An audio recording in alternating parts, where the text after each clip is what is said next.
श्रीष्मजवास अल्पश्रुतं श्रुतवतां परिहासधाम त्वद्भक्तिरेव मुखरि कुरुते बलान् मां यत्को किल किल मधो मधुरं विरोध तच्चाम्रचारुकलिकानिकरे कहेतु अल्पश्रुतं श्रुतवतां परिहासधाम त्वद्भक्तिरेव मुखरी कुरुते बलान् मां यत्को किल किल मधो मधुरं विरोति तच्चाम्रचारुकलिकानिकरे कहेतु अल्पश्रुतं श्रुतवतां परिहासधाम त्वद्भक्तिरेव मुखरी कुरुते बलान् मां यत्को किल किल मधो मधुरं विरोति तच्चाम्रचारुकलिकानिकरे कहेतु।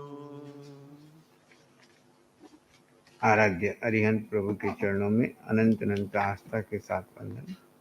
शासनपति श्रमण भगवान महावीर स्वामी के चरणों में अनंत अनंत आस्था के साथ वंदन। जिन शासन देव जिन शासन माता को नमन।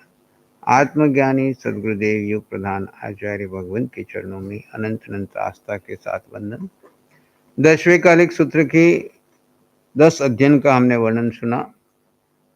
आज चूली का रूप में रति वाक्य नामिक प्रथम अहरैवक्का पद्मा चूला। 10वें कालिक अध्ययन के भिक्षु के गुण प्रतिपादित किए गए। अब यदि भिक्षु कर्मवशात धर्म पक्ष से शिथिल होकर भ्रष्ट होता हो तो उसकी आत्मा को धर्म पथ में कैसे पुनः स्थिर करे, उसके बारे में चूलिकाओं में चिंतन बताया है कि अपने चिंतन को किस प्रकार बदल करके गुरु के दिशा निर्देशन में अपने चित्त को वापस संयम में कैसे स्थिर करना। प्रथम चूलिका का आदिम सूत्र है इय खलु भो पवय्येणम उत्पन्न दुःखेणम संयमे अरई समावन्न चित्तेणम ओहाणुपेहिणा अणोहाय्येणम चेव हयरसिंगय कुस पोयपड़ागा बुआइम इमाइम 18 ठाणाइम सम्मम संपड़िलेहि अव्वाइम भवंती। हे शिष्यों, किसी बड़ी भारी आपत्ति के आ जाने पर जिस साधु के चित्त में संयम की तरफ से अरुचि हो जाए, रति अरति दो शब्द हैं। असंयम में रति, संयम में रति और असंयम में अरति। अब उल्टा जब होता है तो असंयम में रति हो जाती है, संयम में अरति हो जाती है। तो यहाँ बता, जिस साधु के चित्त में संयम की तरफ से अरुचि हो जाए ना, अरति हो गई संयम में, किंतु जब तक संयम नहीं छोड़े तब तक उसके जिन शासन में ये वक्षमान अष्टादश स्थानक सम्यकतया विचारणी है। अगर मन में अरुचि हो जाए और कहीं यहाँ तक भाव आ जाए कि मैं संयम छोड़ दूं, तो उस समय भगवान कहते हैं जिनवाणी का सार रूप में ये 18 बातों के ऊपर साधक को चिंतन करना चाहिए, या गुरुजन उसको इस दिशा में समझाए तो पुनः उसके चित्त को स्थिर किया जा सकता है। जो घोड़े की लगाम, जैसे घोड़ा अंकुश में नहीं रहे तो उसको लगाम लगाई जाती है, हाथी को अंकुश और जहाज को ध्वजा के समान है ये 18 स्थान। अब अष्टादश स्थानों का उल्लेख करते हैं। हम भो दुस्समाए दुप्पजीवी लहु सगा इत्तिरिया गिहीणम काम भोगा भुजो असाई बहुला मनुष्या इमे अमे दुखे न चीर कालोवट्ठाई भविष्यई ओमज्जन पुरक्कारे वंतस्य पड़ियायणम अहरगई वासो वासो व संपया वासो व संपया दुल्लहे खलु भो दुल्लहे खलु भो गीहिणम धम्मे गिहिवास मज्जे गिहिणम धम्मे गिहिवास मज्जे वसंताणम वसंताणम आयंके से वहाय होई आयंके से वहाय होई संकप्पे से वहाय होई संकप्पे से वहाय होई सोवक के से गिहवासे सोवक के से गिहवासे निरवक के से परियाए निरुवक के से परियाए बंदे गिहवासे मुखे परियाए बंधे गिहवासे मुख्य परियाए सावज्जे गिहवासे अणवज्जे परियाए सावज्जे गिहवासे अणवज्जे परियाए वहु सहारणा वहु सहारणा गिहिणम काम भोगा गिहिणम काम भोगा पत्तेयम पुण्य पावम पत्तेयम पुण्य पावम अनिच्चे खलु भो अनिच्चे खलु भो मणुआण जीविये मणुआण जीविये कुसग जल बिंदु चंचले कुसग जल बिंदु चंचले बहुम च खलु बहुम च खलु भो पावम कम्मम पगड़म भो पावम कम्मम पगड़म पावणम च खलु भो पावाणम च खलु भो कडाणम कम्माणम कडाणम कम्माणम पुवीम दुच्ची नाणम पूर्वीम दुच्चिनाणम दुप्पड़ी कंताणम दुप्पड़ी कंताणम वेयिता मुखो वेयिता मुखो नथी अवेयिता नथी अवेयिता तवसा वा जो सहिता तवसा वा झोसयिता 18 समम पयम भवई 18 समम पयम भवई भवई इत्थ सिलोगो। भवई इत्थ सिलोगो। हे शिष्यों, इस दुष्म काल में दुख पूर्वक जीवन व्यतीत होता है। यहाँ पे फरमा रहे हैं भगवान की हे शिष्यों सुनो कि इस दुष्म काल में, ये काल कौन सा है? दुष्म काल है, जहाँ चारों तरफ दुख का ही वातावरण है। दुख पूर्वक जीवन व्यतीत होता है। ग्रस्त लोगों के काम भोग तुच्छ और क्षण स्थायी है। जिन काम भोगों की ओर तुम्हारा आकर्षण हो रहा है वो काम भोग तुच्छ है और क्षण स्थायी है, क्षण में जाने वाले हैं, टिकने वाले नहीं है। वर्तमान काल के बहुत से मनुष्य छली एवं मायावी है। इस दुष्म काल में जो लोग हैं वो कैसे हैं? आपको छल रहे हैं, माया के चक्र में फंसाएंगे और आप बाद में पश्चाताप करोगे। छली है और मायावी है। वर्तमान में लोग कैसे हैं? जनरली चारों तरफ तो माया और छल से भरे हुए हैं। यह जो मुझे दुख उत्पन्न हुआ है, जिस कारण से उसके मन में अरति पैदा हुई है, कोई कष्ट आया है, कोई कारण हुआ है, कोई ऐसी कर्म का उदय आया है, तो ये दुख जो मुझे दुख उत्पन्न हुआ है वह चिरकाल पर्यंत नहीं रहेगा। ये कर्म कोई हमेशा रहने वाला नहीं, अल्प समय में जैसे ये कर्म क्षय हो जाएगा, वातावरण सारा बदल जाएगा। तो ऐसा चिंतन करके अपने चित्त को स्थिर करें। पर्यंत नहीं रहेगा। संयम के त्यागने से, अगर तुमने संयम का त्याग कर दिया और वापस ग्रस्त चले में, तो क्या होगा? नीच पुरुषों की सेवा करनी पड़ेगी। यहाँ किन की सेवा करनी पड़ रही है? महापुरुषों की सेवा में हो और तुम्हारी पूजा हो रही है। और अब यहाँ से अगर तुमने संयम त्याग करके नीचे गए तो जो लोग मिथ्यात्वी है, असंयमी है, उनकी सेवा तुमको करनी पड़ेगी। वांत भोगों का पुनः पान करना होगा। जो चीजें एक बार तुमने वमन करके, त्याग करके, उल्टी करके आ गए, उन भोगों को पुनः भोगना पड़ेगा। संसार में जाओगे तो नीच गतियों में ले जाने वाले कर्म बनेंगे और उसका परिणाम क्या होगा? अधोगति के कर्म पुनः बांधोगे। कहाँ उच्च गति मोक्ष की ओर अपनी दिशा लेकर के चल रहे थे, कहाँ वापस अधोगति के कर्म, तिर्यंच और नारकी के कर्मों का बंधन कर दोगे। पुत्र पौत्र आदि ग्रह पाशों में फंसे हुए ग्रस्तों को धर्म की प्राप्ति दुर्लभ है। जो संसार में जो पुत्र पौत्र आदि के घर के बंधनों में जो फंसे हुए लोग हैं, उनको धर्म की प्राप्ति करना दुर्लभ है। विषुचिका आदि रोग धर्महीन के वध के लिए होते हैं, और वहां जाने के बाद ये जब भोग तुम भोगोगे तो ये विषुचिका आदि ऐसे रोग हो जाते हैं जो धर्महीन के वध के कारण, मृत्यु के कारण बन जाते हैं। संकल्प विकल्प भी उसको नष्ट करने वाले हैं। वहां पे जाकर के विभिन्न प्रकार के संकल्प विकल्प चलेंगे, वो भी तुम्हारी मानसिक स्थिरता को नष्ट करेंगे। गृहस्थावास में तो क्लेश से सहित है और चरित्र क्लेश से रहित है। अब तुलना बताइए, गृहस्थवास कैसा है? क्लेश रहित है, जहाँ राग द्वेष का ही माहौल है। और चरित्र में क्या है? यहाँ पर राग द्वेष का कोई कार्य नहीं है, क्लेश से रहित है। केवल अपनी दृष्टि को बदलना है। जो दृष्टि, जो रुचि तुम्हारी संयम में थी और जो तुम्हारी विषयों में रुचि होगी, उसको वापस परिवर्तन करना है। दृष्टि बदल दी तो तुम जीवन पर्यंत सुखी रहोगे। गृहवास बंधन रूप है और चारित्र मोक्ष रूप है। गृहवास में तुम वापस जाओगे तो वहां पे तुम बंधनों में फंस जाओगे, और ये जो चरित्र है तुम्हारे को मोक्ष की ओर ऊपर ऊपर उठाना है। यहाँ पे भी मुक्त हो और आगे भी मुक्ति के मार्ग में आगे बढ़ जाओ। यहाँ पे मुक्त कैसे हो? कि यहाँ पर हमको किसी के मोह के चक्र में पड़ना नहीं है, खाली अपने शरीर के मोह को ही तोड़ना है, अपनी दिशा को ही बदलना है। संसार में तो अन्य लोगों के अनुसार हमको चलना पड़ेगा, उनके विपरीत जरा सा भी चले तो वहाँ पे क्लेश उत्पन्न हो जाएंगे और वह मोक्ष की जगह बंधन का कारण पड़ेगा। और यहाँ पर 24 घंटे मोक्ष का सुख का अनुभव करोगे और जितने कर्म क्षय करते जाओगे ऊपर बढ़ते जाओगे। गृहवास पाप रूपे और चारित्र पाप से सर्वथा रहते। घर में जाओगे तो 18 प्रकार के पापों का कार्य करने पड़ेंगे और यहाँ 18 पाप के त्याग का विषय है, यहाँ पाप को ग्रहण करने का कोई विषय ही नहीं है, सर्वथा रहते। गृहस्थों के काम भोग बहुत से जीवों को साधारण रूप हैं, गृहस्थों के काम भोग बहुत से जीवों को साधारण रूप है, प्रत्येक आत्मा के पुण्य एवं पाप पृथक पृथक है। गृहस्थों के जो काम भोग जिनकी ओर तुम आकर्षित हो रहे हैं वे उन जीवों के लिए साधारण रूप है, उनमें कोई विशेष कुछ है नहीं जिसके लिए तुम आकर्षित हो रहे हो।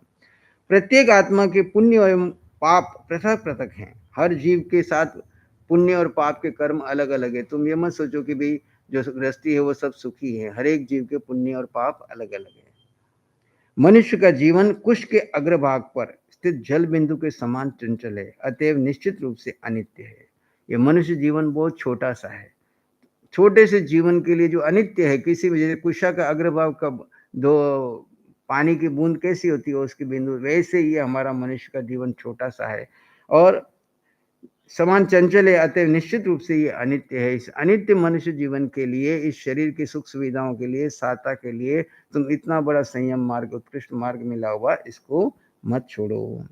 बहुत ही प्रबल पाप कर्मों का उदय है जो मुझे ऐसे निंद विचार उत्पन्न हुए, ऐसा चिंतन की धारा बदलेगी। मेरे कोई इतने भारी पाप कर्म का उदय है जो मेरे मन में ऐसे भाव आ रहे हैं कि मैं संयम छोड़ के चला जाऊं या उस तरफ चला जाऊं। दुष्ट विचारों से एवं मिथ्यात्वादी से बांधे हुए पूर्वकृत कर्मों के फल को भोगने के पश्चात ही मोक्ष है। इन दुष्ट विचारों से एवं मिथ्यात्वादी से बांधे हुए पूर्वकृत जो भी मैंने कर्म बांधे हैं उनको फल को भोगने के पश्चात ही मोक्ष है।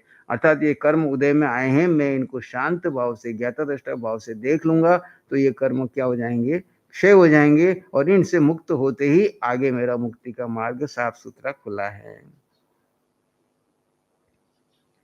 बिना भोगे नहीं, अतः तप द्वारा उक्त कर्मों को क्षय कर देने पर मोक्ष हो सकता है। मैं ये जो कर्म आ रहे हैं इनको मैं तप के द्वारा, तप कौन सा है उत्कृष्ट, जैसे हम रोज चर्चा कर रहे हैं, विचार कौन से तप में ज्यादा आते हैं, ध्यान में, और ध्यान 11वां तप है।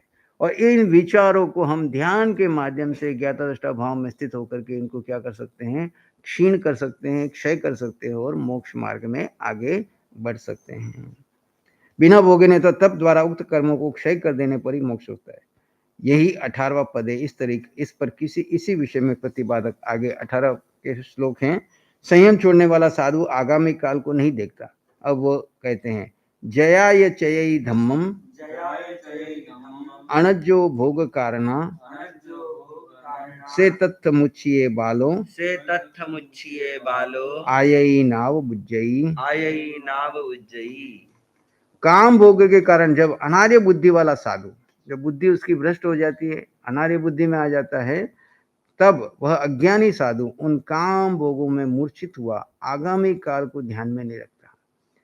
अब मूर्छा ऐसा है, आसक्ति ऐसा है कि इन काम भोगों में जब वो आसक्त हो जाता है तो वो अनार्य बुद्धि वाला साधु चरित्र धर्म को छोड़ता है, तब वो अज्ञानी साधु उन काम भोगों में मूर्छित हुआ आगामी काल में नहीं देखता कि भविष्य में इसका फल क्या होगा, इस तरफ उसका ध्यान नहीं रखता है।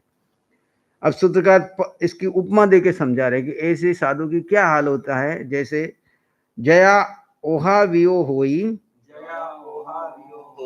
इंदो वा पड़ियो छमम इंदो वा पड़ियो छमम सब धम्म परिभट्टो सब धम्म परिभट्ठो सपच्छा परितप्पई। सपच्छा परितप्पई। जिस प्रकार स्वर्गलोक से च्युत होकर पृथ्वी तल पर आता हुआ इंद्र पश्चाताप करता है, इसी प्रकार जो चरित्र से भ्रष्ट हो जाता है वह भी सभी कर्मों से परिभ्रष्ट होता हुआ अति पश्चाताप करता है।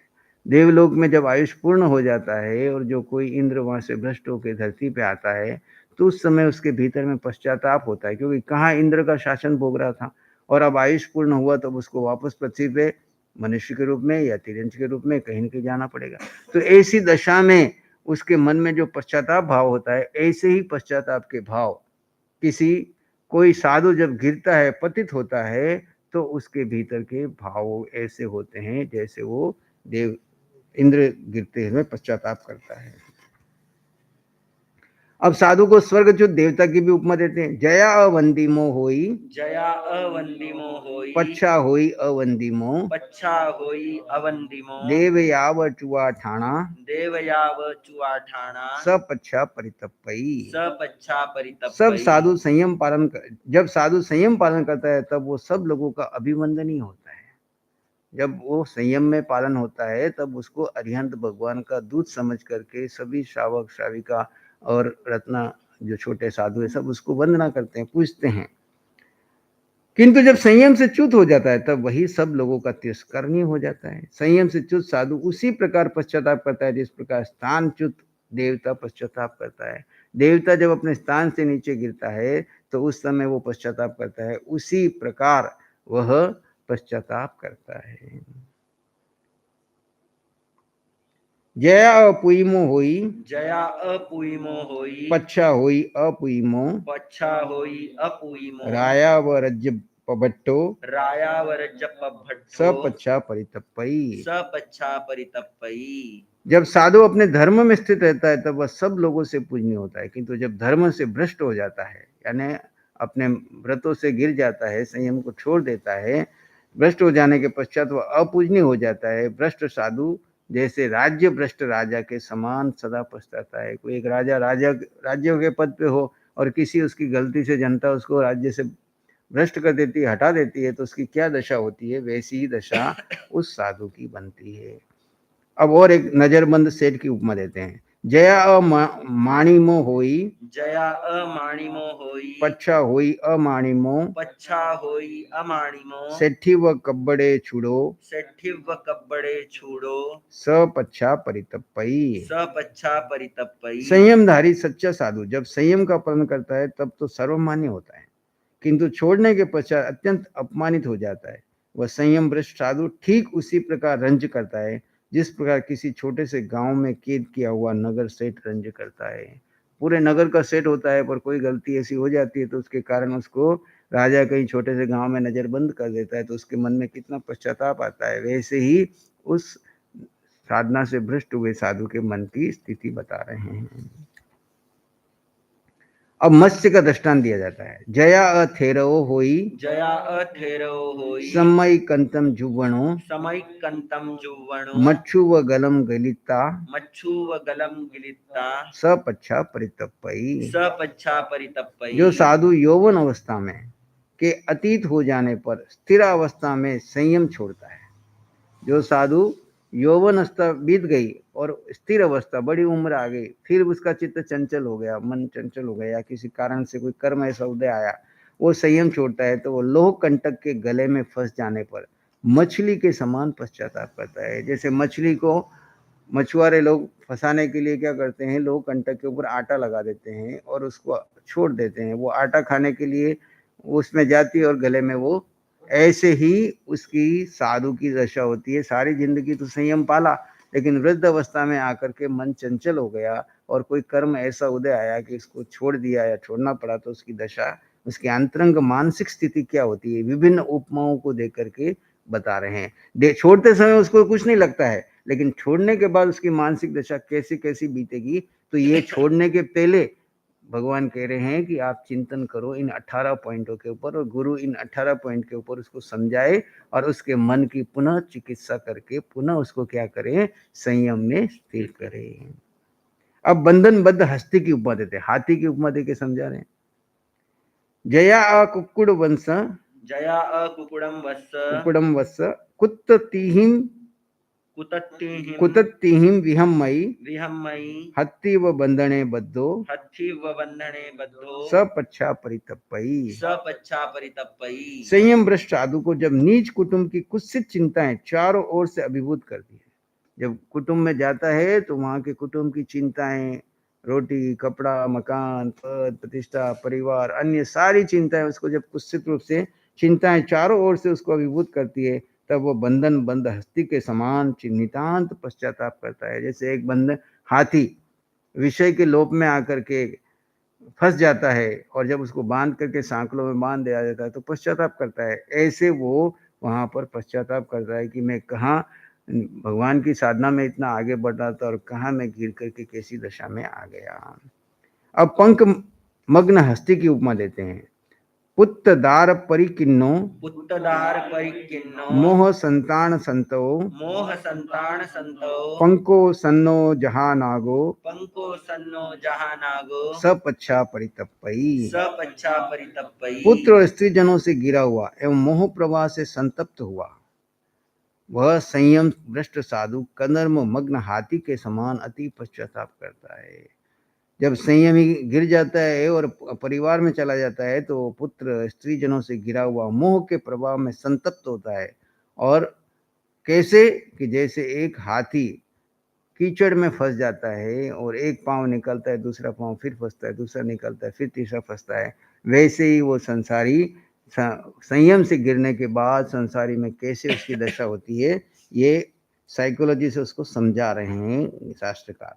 अब फिर दूसरे प्रकार से पश्चाताप के विषय में कहते हैं। और कैसा पश्चाताप करेगा वहां जाके? अज आहम गणी हुंतो अज आहम गणी हुंतो भवि अप्पा बहुसुओ भावी अप्पा बहुसो भावी अप्पा जह जय हम रमंतो जय हम रमंतो पर्याय पर्याय सामान्य सामान्य जिण देशीय। जिण देशीय। अब और पश्चाताप कहते हैं, अगर यदि मैं भवितात्मा और बहुश्रुत होता और जिनोपदेशित साधु धर्म में रमन करता तो आज के दिन महान आचार्य पद शोभित होता। अगर मैं संयम नहीं छोड़ता और इस दशा में ज्ञान अंजन इसमें लगता तो मेरी कहां से कहां तक उन्नति होनी थी। अब सूत्र का अधिकारी भेद से संयम को स्वर्ग और नरक की उपमा देते हैं। देवलोक समाणो देवलोक समाणो पर्याओ महेशिनम पर्याओ महेशिनम रयाणम अरयाणम च रयाणम अरयाणम च महानरय सारिसो। महानरय सारिसो। जो महर्षि संयम क्रिया में रत है उन्हें तो यह संयम स्वर्ग लोक के समान सुखदायक है। जिनकी संयम में रुचि है, रत यानी रति है ना, संयम में जिनकी रुचि है, संयम में जो रमण कर रहा है, वो तो अभी इसी समय वर्तमान में देवलोक के समान सुखों का अनुभव कर रहा है। ये नहीं कि यहाँ से जाएंगे तब देवलोक, यहाँ पर ही इसी पर्याय में वो देवलोक के समान सुख का अनुभव कर रहा है। किंतु जो संयम में अरुचि है, संयम में अरति है, संसार में तो रति है और संयम में अरति पैदा हो गई है, अरुचि पैदा हो गई है, जैसे कैसे इधर टाइम पास कर रहा है, मन नहीं लग रहा है, तो वो महान रौरव नरक के समान दुखदायक है। ऐसा व्यक्ति वहां पे यहाँ पर भी इस पर्याय में रहते हुए भी नरक के समान दुख भोग रहा है, क्योंकि मन लग नहीं रहा है पर चिंतन में। पर इसलिए करना क्या है? खाली मन को मोड़ना है। भेद ज्ञान कैसे काम आता है यहाँ पे कि शरीर मेरा नहीं है, मन मेरा नहीं है, बुद्धि मेरे नहीं है, विचार मेरे नहीं है, संस्कार मेरे नहीं है, तो इनके पीछे लग करके मैं अपनी जिंदगी क्यों बर्बाद करूं? मैं आत्मा कहां से कहां ऊपर उठ रहा था और ये एक विचार ने मुझे कहां से कहां गिरा दिया। धिक्कार है। मानसिक रूप से अगर ऐसा भाव आए तो उसी समय प्रतिक्रमण करके प्रायश्चित करके पुनः भेद ज्ञान के द्वारा आत्मा को आत्मा, ये भेद ज्ञान बहुत बड़ी साबुन है। संयम में कभी आप गृहस्थ में हो या साधु में हो, जब भी मन के विचार गिरने लगे, मन के स्तर के ऊपर कहीं नीचे जा रहे हैं, कहीं सोच बदल रही है, कोई धारा बदल रही है, कोई रति अरति के भाव आ रहे हैं, उसी समय भेद ज्ञान करो कि मैं हूं कौन? मैं जीव हूं, तो जीव का स्वरूप क्या है और इस शरीर का स्वरूप क्या है? ये विचार किसके हैं? ये धारा किसकी तरफ जा रही है? मैं किसकी ओर आसक्त हो रहा हूं? किन पुद्गलों की तरफ आसक्त हो रहा हूं? इन पुद्गलों में है क्या है? क्या कोई पुद्गल मेरा है? जीव की दशा क्या है और इसकी क्या दशा है? जब ऐसा चिंतन की धारा बदल जाएगी तो वर्तमान में ही इस संयम में देवलोकों से भी ऊपर मोक्ष का सुख का अनुभव करेंगे। और जैसे इस धारा के पीछे लग करके संयम में अरति कर ली और विषयों में रति कर ली तो ये मन आपको कहां से कहां कितनी कैसी कैसी कैसी दशा तक ले जा रहा है। देखो, आप कभी एकांत बैठ के देखो और कोई वातावरण में घटना ऐसी घट गई है विपरीत स्थिति की, और तब खाली दृष्टा भाव से मन को देखना, मन कहां कहां ले जा रहा है, कैसे कैसे कर रहा है। जैसे ही आप धारा को बदलोगे वापस वो परिवर्तित हो जाएगी। आचार्य भगवान पधार में बाकी। जय हो विजय हो महात्मा पुरुषों की सदा का जय हो। पुरुषों की सदा का जय हो विजय हो। बोलिए आत्मज्ञानी सद्गुरु गुरुदेव प्रधानाचार्य सम्राट पूज्य श्री कृष्ण मुनि जी महाराज साहब की जय। वंदना करेंगे।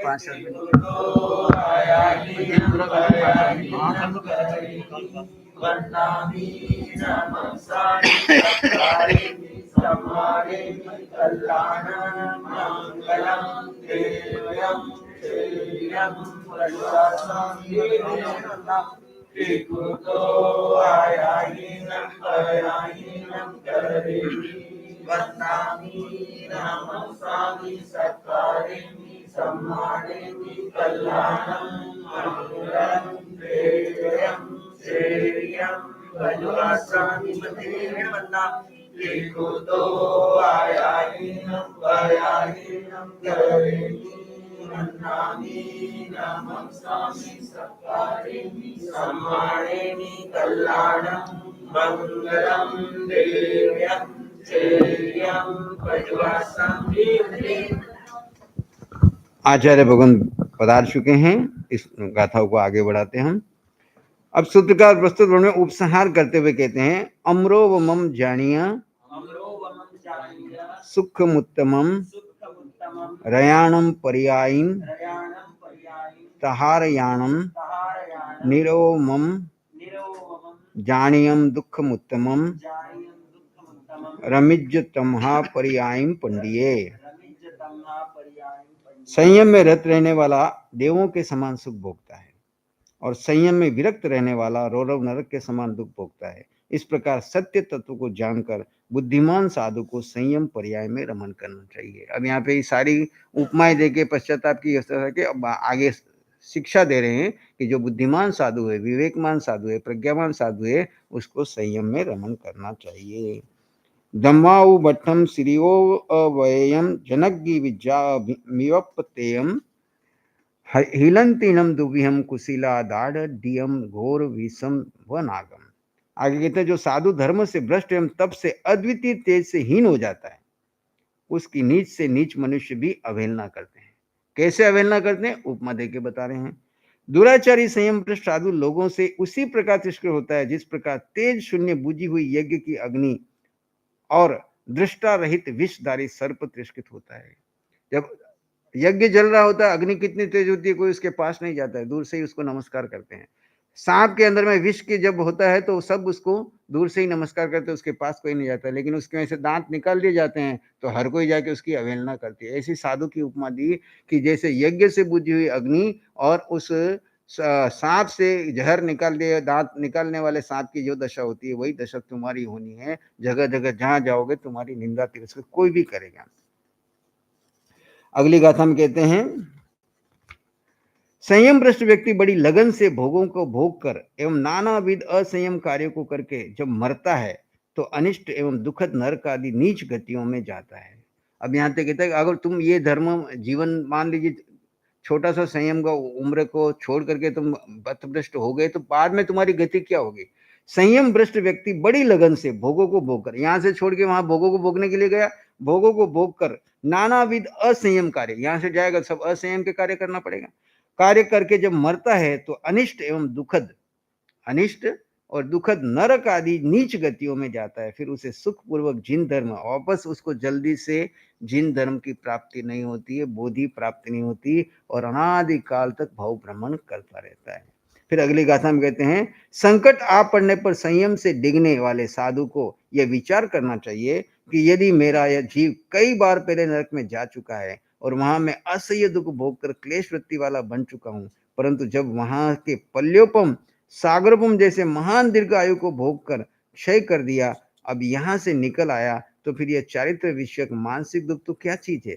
यह तो अभी नष्ट हुआ जाता है। जैसे मैं पहले, इसके पहले नरकों में भयंकर लंबे लंबे सागरोपम की अवधि, पल्योपम की अवधि भोग के आया, तो यहाँ ये छोटी सी आयु कितनी है, 10 20 25 साल की उम्र होगी, अगर मैं इसको संयम में पाल दूंगा ये भी चली जाएगी।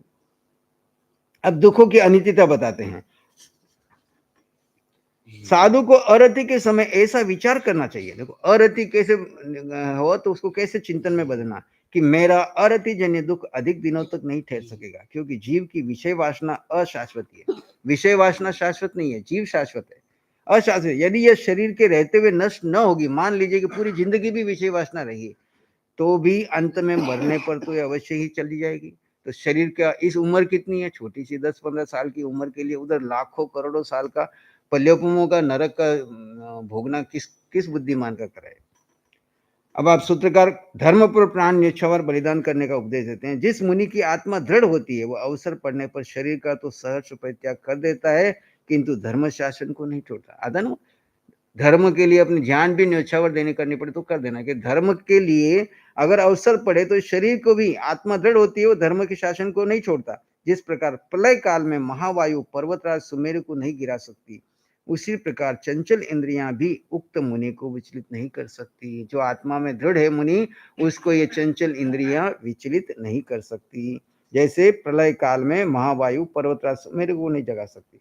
अब इस गाथा का उपसंहार करते हुए कहते हैं, बुद्धिमान पुरुष को पूर्वोक्त रीत्या विचार करके, जो ऊपर के 18 श्लोक में बताया है, उनको विचार करके ज्ञान आदि लाभ के उपायों को जानना चाहिए एवं मन वचन और काया के योग से त्रिगुप्ति, मन वचन काया, इन तीनों का गोपन करना। जो भेद ज्ञानी होता है वही त्रिगुप्ति की साधना कर सकता है।